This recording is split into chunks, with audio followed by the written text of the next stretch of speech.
Heart ব্লকেজের 3 লক্ষণ। ভারতে হৃদরোগের ঝুঁকি ক্রমশ বাড়ছে। সমীক্ষা বলছে ডায়াবেটিস, উচ্চ রক্তচাপ ও স্থূলতার কারণে তরুণদের মধ্যেও হার্ট ব্লকেজের প্রবণতা বাড়ছে। তবে প্রাথমিক লক্ষণ শনাক্ত করলে সময়মতো চিকিৎসায় জীবন বাঁচানো সম্ভব। বিশেষজ্ঞরা বলছেন বুকে অস্বস্তি, শ্বাসকষ্ট ও অস্বাভাবিক ক্লান্তি হার্ট ব্লকেজের অন্যতম সংকেত। কার্ডিওলজিস্ট ডক্টর রমেশ সিং জানান, এই লক্ষণগুলো উপেক্ষা করলে হার্ট অ্যাটাকের ঝুঁকি বাড়ে। ঘরে বসে হৃদরোগের ঝুঁকি মূল্যায়ন সম্ভব।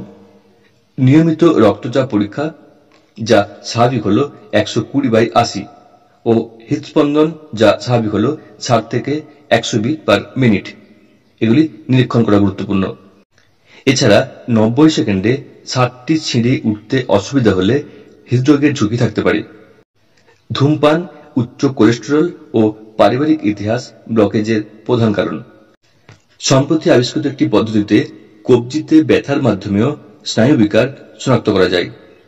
বিশেষজ্ঞরা পরামর্শ দেন, এই লক্ষণ দেখলে অবিলম্বে চিকিৎসকের পরামর্শ নিন।